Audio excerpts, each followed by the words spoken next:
Well, Mike, you built your entire platform and business around messaging. You believe messaging is the foundation of successful sales. So can you share with me kind of an example of a weak message versus a strong one in a sales situation? 95% or more of salespeople use a product-focused sales message, which it's all about the company and the product. And that would be a weak sales message. But the way that I'll try to optimize what a salesperson communicates and create a powerful message is to get away from the product-focused message. I actually like to use what I call a prospect-focused message. So instead of being all about the product I sell, we're going to be all about the prospect we're trying to communicate with. And so it's less about me and more about you. Salesperson listening to us today want to improve their messaging tomorrow. So to give them some practical advice, where do they start? Yeah, I think there's a couple of things you could do to create or work on and see immediate results. So the first thing I would say is create a list of Some messages cut through like a lighthouse beam. Most vanish in the fog. In sales, you don't get hours, you get seconds. A subject line, a voicemail, a 30-second, what do you do? The difference isn't more activity, it's a clear message that lands, sticks, and earns the next minute. If you've ever said a lot but not been heard, this episode is your signal booster. Welcome to the HEX-Files, and I'm your host, Arnaud Dasprez.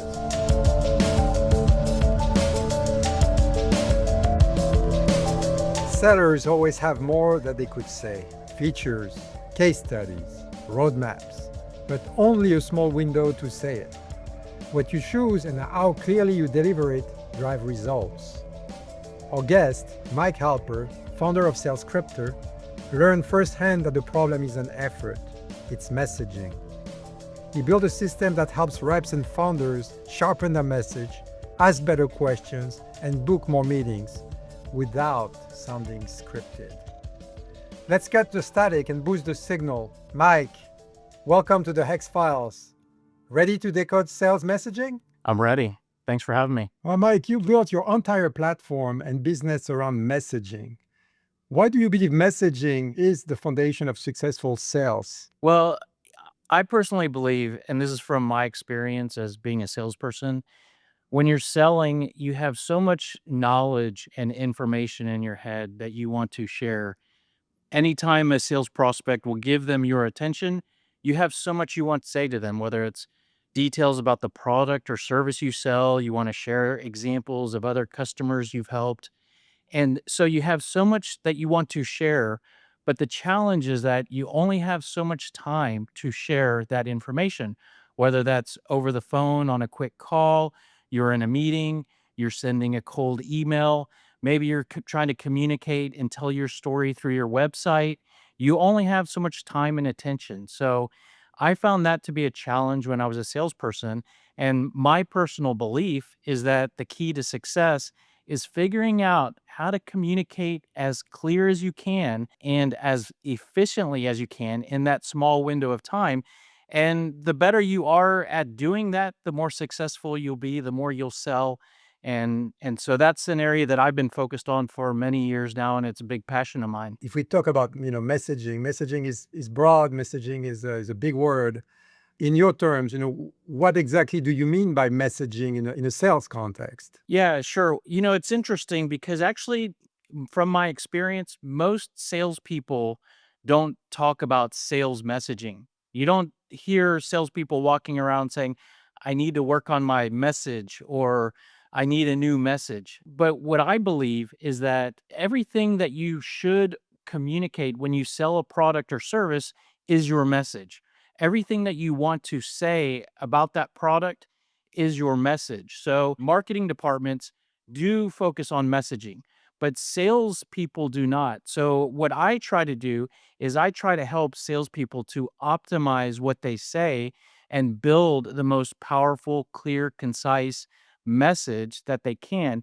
And that message is basically what they should be communicating when they go out there and try to sell a product or service. So how is sales messaging different from just having a good elevator pitch, for example? Yeah, well, that's a good question. So an elevator pitch, think of it as the sales message is the foundation that every format that a salesperson communicates in is built on and derived from the sales message.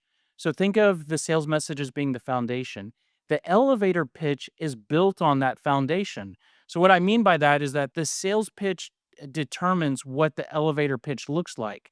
Just like, if you're a salesperson, you might communicate many different ways to prospects. You might send cold emails. You might make phone calls. You might send DMs on social media and on LinkedIn. You might have an elevator pitch that you might say when you're networking, or you might have a pitch that you use when you're networking. Your company might communicate through the website.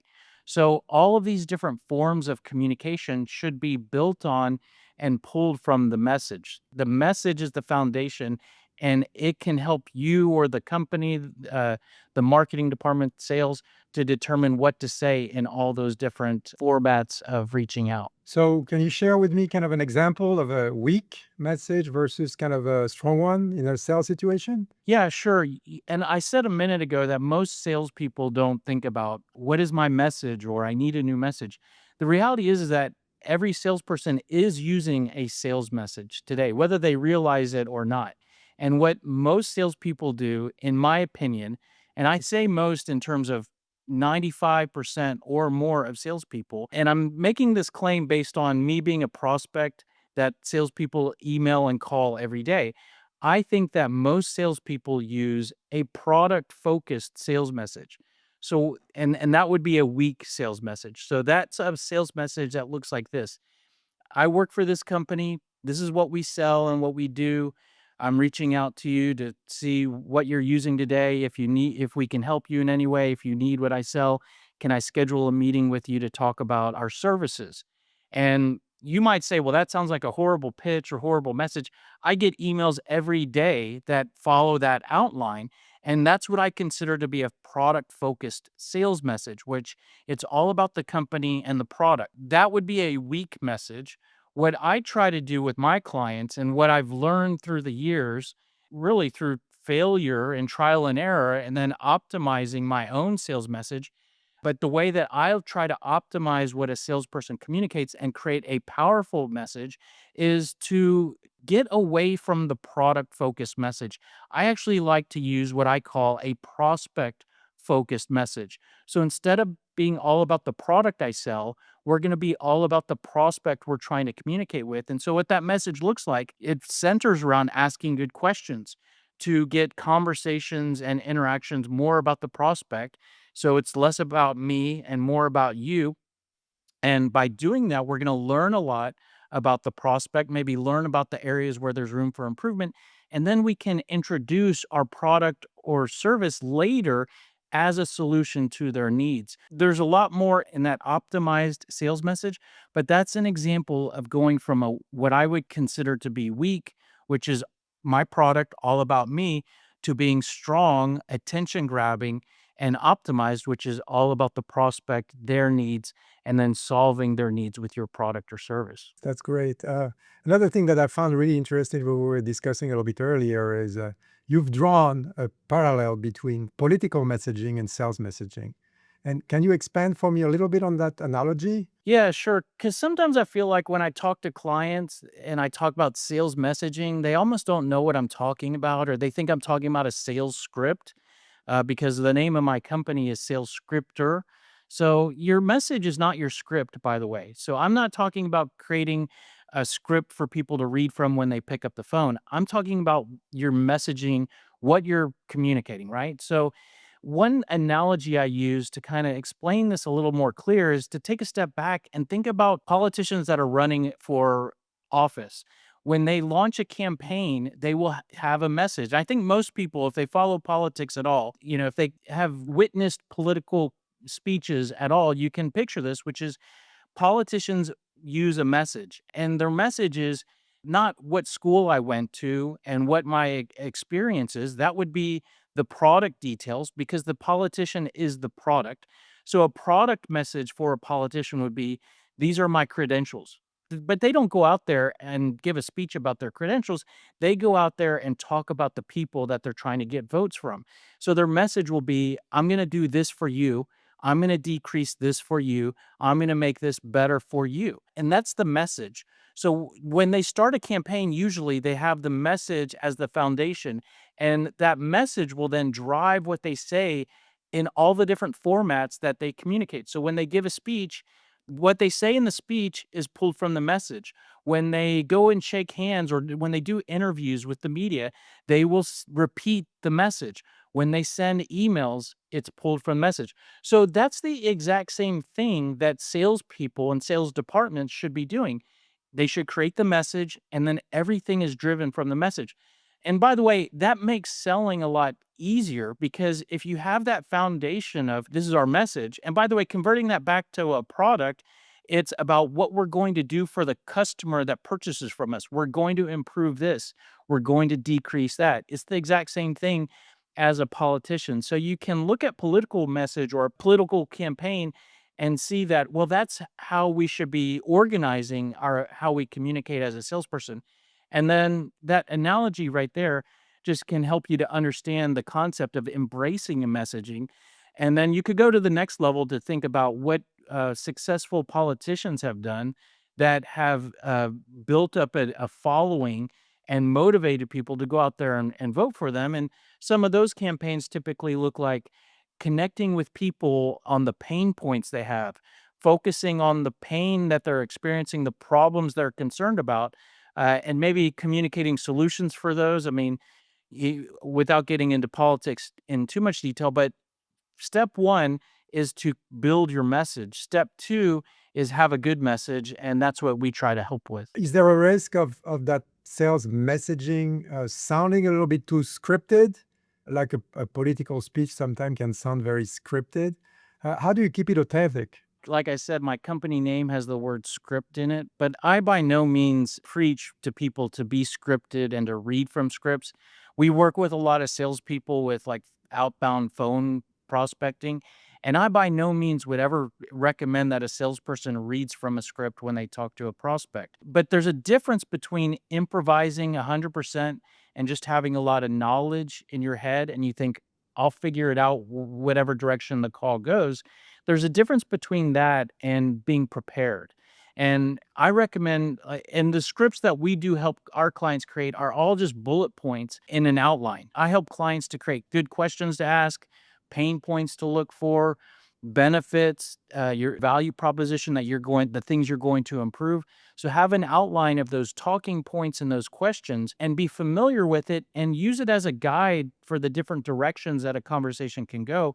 But I would never recommend to read from a script, and I would never also create a document for a client that was like a paragraph that they should memorize. A paragraph I write for someone else that they should memorize. No, they should speak with their own wording and from their own with their own personality.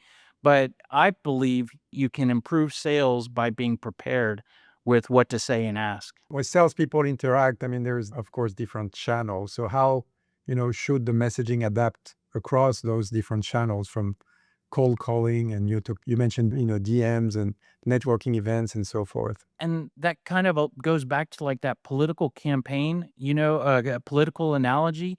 If you have a good sales message, then all of those different formats of communicating build on that. So think of the message as being the foundation, and then all the different ways you communicate are pulled from that message. So I personally think it can help a salesperson to be a lot more clear. In fact, with our approach, so we're real big on let's minimize how much you talk about your product and let's talk more about the improvements you deliver, the pain points you solve, and good questions you should be asking. Those are three big things I try to get clients to focus more on. So if we organize that and make your message around those three things, then in all the different ways you communicate with prospects, you can pull from that. Meaning you can be saying the same thing. So if you call someone, you focus on your pain points and value proposition. If you send them an email, you can use those same points. So if you're asking good questions, so if you call someone and a call goes well, ask a couple questions. If you call someone and a call goes poorly, meaning you ran into objections like, "Hey, we already used someone today," or we're not interested, everything's okay." then you can ask a question. As an objection response, you're using your questions. So, what I'm trying to say there is that whether the call goes well or the call goes poorly, you're asking some of your questions from your sales message. Whether you're sending an email or you're picking up the phone and calling someone or sending a DM, you're mentioning your same benefits and pain points. So, it's all driven by the same message. Now, in reality, though, what changes is that if you communicate with different audiences, this is another thing that I believe takes someone to the next level, is that you can have more than one sales message. So, of course, if you sell multiple products, you could have a different message for the different products. The different products or services you sell solve different problems or need different questions to be asked. But if you communicate with different audiences, say different industries, if you sell your services to oil and gas, but you can sell those same services to financial industry, the services are kind of the same, but the improvements you deliver and the questions you should ask change. So you could have different sales messages for different audiences. And I personally believe that takes you to the next level because you're going to be communicating using the prospect's language. You're more likely to hit the right hot buttons, grab their attention. So the different channels we communicate, the message is the same. The different audiences we communicate to, maybe the message changes. So, by the way, that might sound overwhelming or a lot to get your hands around. When I first work with a client, we just create one sales message that they use for everybody and all their different products or services. And then once you kind of walk, crawl, walk, run. Once you're ready to walk or run, then we start building tailored, focused sales messages for different verticals, different people in the organization. I completely 100% agreement with you. One element we had discussed in the past is in my world of marketing. I mean, I'm always really working towards aligning sales and marketing. You do good marketing if it's not aligned with sales, you don't see the benefits. It doesn't really connect. And you often say that messaging can align sales and marketing. Today, how does that work in practice? Well, from my experience, most organizations, marketing and sales are not aligned. And I know when I was a salesperson, you would have marketing. And by the way, marketing, I give more credit to being proactive and more established around the concept of messaging. And sales is not there yet, at least. And so what typically happens is marketing might have decent messaging around pain points and improvements and features and benefits and case studies and whatnot. And then you typically have a sales organization who isn't fully utilizing that messaging. You typically just focus on product and features and use more of a product focused sales message and sales pitch. So you have a misalignment there, and the misalignment, it negatively impacts an organization because the two departments are saying different things and not communicating and on the same page. So I mean, it's my passion to try to solve that. And every client I have the opportunity to work with, we try to align those two organizations. And most of the time, I work with the sales organization, so I come at it with sales management. But we help to create a sales message. The sales message that we create can be used for marketing because and probably I'm more of a marketing guy than a sales guy is what it comes down to. I'm a marketing guy that loves sales, so I've been more on the sales side. I help them to pretty much create a really solid message, whether you want to call it a sales message or a marketing message. But our sales message that we create can be used for marketing, and so that's what I help to do with clients. But I know, every organization is dysfunctional in some way or another, and more often than not, I think sales and marketing are not aligned. And but the more that they work on messaging, the more easier it would be to be aligned. And I try to help with that. If there's an alignment, I mean, definitely a good message coming from sales can help marketing write better collateral, better ads, better websites and such, correct? I mean, that makes sense. Yeah, it goes back to that whole concept of the foundation, right? I mean, it's sort of like, picture building a home. When you build a home, you don't build it on sand. And if you did, it would be not sturdy and there'd be a lot of problems. And so the message is the foundation, and it's concrete and it's flat. And once you have that foundation, then it's easy to build on. And so in the same way that it's easy to build cold email messages and objection responses, it's also easy to build marketing collateral on that same message. So typically, marketing would not want to use the sales department's message because it's more product focused, and marketing would say, well, we want to focus more on value and pain.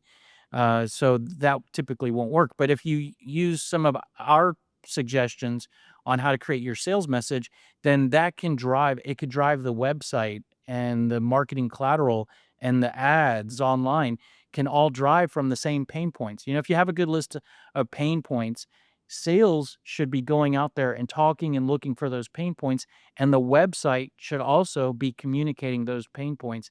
And if everybody's saying the same thing, I think it's safe to say that we're all gonna be performing and communicating better together. Yeah, I mean, you're really preaching, and it makes perfect sense, the alignment of the messages and defining the message as it should be and not being a list of features and benefits. I mean, that I'm completely behind. Let's spend a few minutes to talk about, because, you have a fascinating career. I mean, and I failed to mention that now you live in Asia and you've built a successful business around kind of a sales-based technology. So if we talk about, what's behind SalesCryptor, you build a platform to help salespeople create scripts, playbooks. What gap in the market did you see that made you build that thing in the first place when you started many years ago? Yeah, well, it started when I was a salesperson, and I worked for big technology companies, and they all gave me training, but it was always product training. And then it was kind of like, okay, go sell. And I always felt like, well, actually, the first half of my career, I had really like established warm accounts, more of a farming role. And if you have existing accounts and relationships, you can use a product focused sales message because it's easier. It's easier to call up your existing contact and say, "Hey, got a new product. Can I talk to you about it?" But the second half of my career, I was in more hunting roles. And you can't do that when you're trying to get your foot in the door. You can't just reach out and start talking about your product. So that was when I started to realize these companies aren't training me what to say and ask. And I kind of created my own system for creating good questions to ask, creating lists of pain points to look for each product or service. And so, by the way, in doing that, went through trial and error and failing and not hitting my number, and then trying to figure out a way how to be successful. And I figured out this system, used it for myself. Then really started my own sales consulting company, working with other businesses, and we were doing phone prospecting, cold calling for small businesses. And each time those clients hired us, I would help them to create their sales message. So I would take them through like an hour to 2 hour consulting session to map out the pain points and questions and whatnot for what they were trying to sell. And I would turn that into a message, and then I would turn that into scripts and emails and objection responses and whatnot. And after doing that for a couple of years, I realized, you know what? This system is really good. And I could turn this into like a piece of software that someone could use on their own without hiring me as a consultant. I turned it into a product and I called it Sales Scripter. And that is our web based application. It's basically a software version of me being a sales consultant. So you could either work with me for a couple hours and I would strategize your sales message, or you could go to our software and answer questions, and then the software creates your message and all of your different documents that can be pulled from that message. So is it like more like a training tool, a toolkit, or like almost like an automation tool? First thing that we created was our software application, which is a web-based application. But then I started to realize what is wrapped around the application is whole methodology, a methodology around how to communicate in an optimum way. And so there's also basically my value proposition is I work with salespeople and I help them to sell more by communicating better and saying the right things and asking the right questions. Now, and the way that I do that is through a mix of training, coaching, consulting, and software. So the most tangible thing that we sell is our software application, but wrapped around it is training and consulting and coaching. So What results do kind of sales teams typically see once they lock in, better messaging? We've had thousands of customers that use our platform that most of them we never talk to, right? So we don't know what their exact results are. But I mean, I could tell you from my own experience, the salespeople that I've hired and put them through my training program and using our tools, I have hired people with zero sales experience. And then within a day or two, they're on the phones calling C level, booking appointments with C-level business owners, and they don't have any anxiety around picking up the phone, because when you have a good message, so when you use a product message, you feel like you're bothering people and you have anxiety because you probably going to get rejected. But when you have a strong message, you have more confidence. So the salespeople that I've worked with hit the ground running and produce more. So, I've seen that firsthand with my own sales teams. So, if I want to give them some practical advice, which you've done, you've given quite a bit, but if you want to summarize them, salesperson listening to us today want to improve their messaging tomorrow, where do they start? Couple things to create or work on in a very quickly and see immediate results. So the first thing I would say is create a list of 3 improvements your product or service delivers. Maybe you have that already, or maybe it's already in your head. But if you can make a list of what you improve, then you can decrease talking about your product. So for example, instead of I get cold calls every day and they say, "Hey, this is what I sell. This is the company I'm with." Well, instead of saying that, you could say, "Hey, the reason for the call is I help to do this." So instead of talking about your product, you can say what you help to do, which is your value proposition. So create a good value proposition, and you can use that for cold calls, cold emails, voicemails. You could use it as your introduction when you're networking. Instead of going around a room and saying what you sell, "Hey, I sell oil cleaning services," whatever. You could say, "Hey, I help companies to reduce the cost of their manufacturing equipment and you do that with your oil cleaning service," whatever. So you immediately improve how you communicate. The other thing that I would do is create a list of good questions to ask. So I think the key to selling is asking good questions. I've talked about that a couple times here today. Not only do they help you to learn more about the prospect, but they're also a great fallback position. So anytime someone says, "Yeah, we don't need that right now." "Oh, okay. When was the last time you evaluated, or how concerned are you about this?" So create a list of good questions to ask. And you might say, "Well, oh, that makes sense, but I don't know what questions to ask."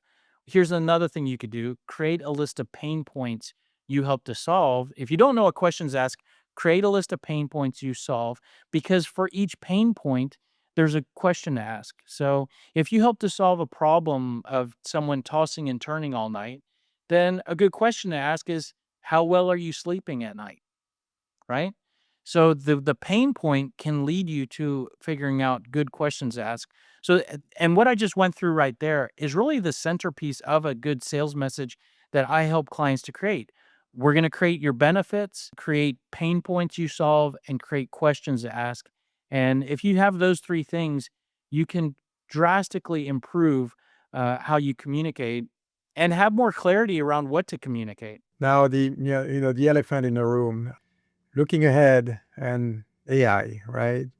With AI and kind of automation tools entering sale, do you think messaging will become more or less important, or how does AI affect this whole concept here? I personally believe AI is not going to replace salespeople completely. The people that are buying products and services are still going to want to interact with humans for the most part.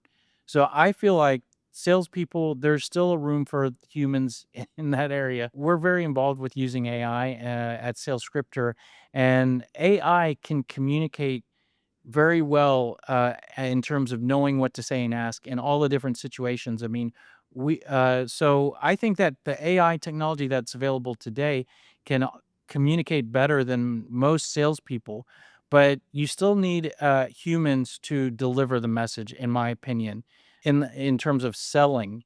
What I think salespeople should do is they should leverage AI to optimize how they communicate, and we're helping to do that. We have our tools and our methodology to help salespeople to build their message. And now we leverage AI to as part of that process. So if you were to use us and Sales Scripter, our tool set's integrated with AI to help you with copywriting and brainstorming, to help you to create that list of optimized benefits, pain points, and questions for your product or service and targeting the different audiences you're communicating with. So the message is still important, the human is still important, and the what you can do now is you can leverage AI to create an even better message than you could have without. So I think it's exciting. Yeah, I think you gave a very clear use of it and how you actually incorporate it within your software to help these people get to where they need faster with assistance of AI tools. So, I mean, do you see messaging evolving in the next 5, 10 years, or is it a timeless foundation? I think that salespeople are evolving in terms of how they're communicating in a positive way. I think that I still feel like most salespeople are product pushing salespeople, but I think that that is getting less. I think their salespeople are getting more sophisticated. So I think that's good. And that's what I'm trying to help with. So the message is important. It will probably become even more important as things become more competitive. So I think with the world we live in, we need to continue to develop our skills, to increase our knowledge, and always continue to fine tune our message. I'm always working on my own message. I have a message for the product I sell. I shared my value proposition a minute ago, so I have my message and I'm always refining it. The value proposition I shared 5 minutes ago, I worked on that as recently as a few weeks ago. So your message, it should always evolve and continue to improve. And that's something we're trying to help with. Well, thanks so much, Michael. I mean, I know how to find you, and we certainly work well together, and we've been working well together, kind of serving our clients. Can you let the audience kind of know where and how to find you if they need, if they want to have a conversation with you? Sure. I mean, if you have any questions or want more information on anything I've discussed, the best place to go would be our website, salescripter.com. But really, if I were to direct anyone anywhere, it would probably be to my YouTube channel. So if you go to YouTube and just do a search for Sales Scripter, which is the name of my company, that will take you to our YouTube channel. And there are tons of sales tips on that channel. We give away our sales training program on YouTube for free because we want to help as many salespeople as we can. And if we help you to sell more, then you may want to engage with us in a more professional way. And that's our business model. So YouTube's the best place to go. Subscribe, like our videos, share our videos, and then if you want more information from there, you'll know how to find us for sure. Well, thanks again, Mike, and have a great, great rest of your day. Yeah, thanks. Great to be here. Thank you for joining us for this week's episode of the HEX-Files, the podcast that investigates the biggest curiosities in energy marketing so that you can separate fact from fiction. Curious how your brand ranks across 6 areas of energy marketing performance? Take our free assessment at hexagroup.com/podcast. And until next time, fear no more. The truth is out there.